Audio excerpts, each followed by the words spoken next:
Barack Obama's 2008 and 2012 presidential campaigns used the same tactics and techniques for which Cambridge Analytica and the Trump campaign criticized in 2018.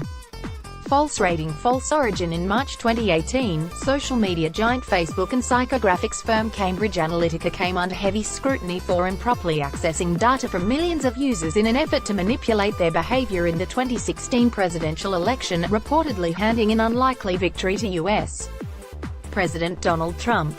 In the wake of the controversy, the company and conservative pundits engaged in what has become a pervasive use of whataboutism to defend the Trump administration from criticism by pointing fingers at Trump's predecessors, including President Barack Obama.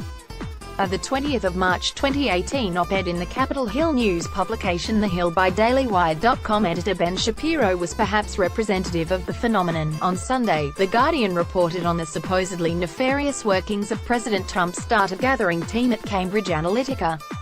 The report suggested that Cambridge Analytica had essentially issued questionnaires through a third party. Those questionnaires, which were personality quizzes, requested that you use your Facebook login.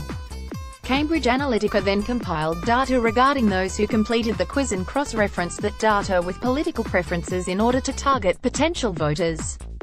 This isn't particularly shocking. In 2012, The Guardian reported that President Obama's re-election team was building a vast digital data operation that for the first time combines a unified database on millions of Americans with the power of Facebook to target individual voters to a degree never achieved before.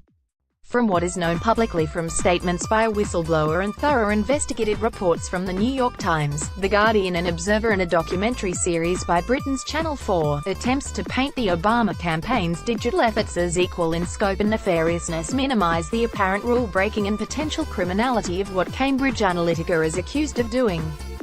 Although the Obama campaign in 2012 did target potential voters using information gathered from Facebook profiles, there were key differences. The Obama for America organization accessed voters' Facebook information when they logged on to the campaign website via Facebook. Obama supporters were given a permission screen in which they could approve or deny the request, which clearly came from the Obama campaign. Although Obama for America did collect data on users' friends, it was at the time in line with Facebook policy. A Facebook spokesperson told us both candidates Obama and Republican Mitt Romney had access to the same tools. In 2015, Facebook changed the rules so that apps could no longer target the friends of users who downloaded them. In the case of Cambridge Analytica, information was gathered from users and given to a third party under false pretenses.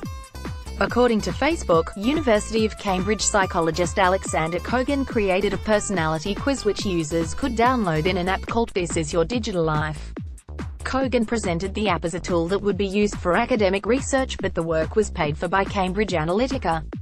Facebook users were not informed that their data, and that of their friends, would be deployed by a political firm hired by the Trump campaign for psychographic profiling in the upcoming election.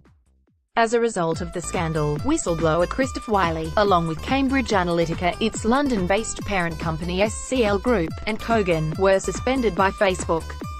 Kogan denies knowingly violating Facebook's policy and said that he's being used as a scapegoat. Much of the information the Obama campaign compiled was publicly available and contained in voter files, or records of registered voters and their electoral activity kept by secretaries of state. Raed Ghani, chief data scientist for Obama's 2012 campaign, wrote, "We did not build any complex, certainly not the so-called psychographic, models of Facebook users using their Facebook data. Most of the models we built were using the publicly available voter file that contains information people typically provide when filling out their voter registrations forms. We did build models to understand which of a supporter's friends we want to ask to register to vote, or to get them to vote, and how likely the friend was to take action based on the ask. We only contacted the people who had given us access and permission to get their own email address. We did not get any contact information for their friend and did not, and could not contact any of their friends directly. All we could do was ask our primary supporters to contact their friends, and we would recommend who those friends were based on the data they allowed us to access." While the Obama campaign essentially used data gathered from Facebook to create a digital hub of information about potential volunteers and voters to contact and mobilize, Wiley describes Cambridge Analytica and SCL Group's tactics quite differently. Wiley, in fact, calls the tactics employed by the firms upon the mostly unwitting American electorate as weapons of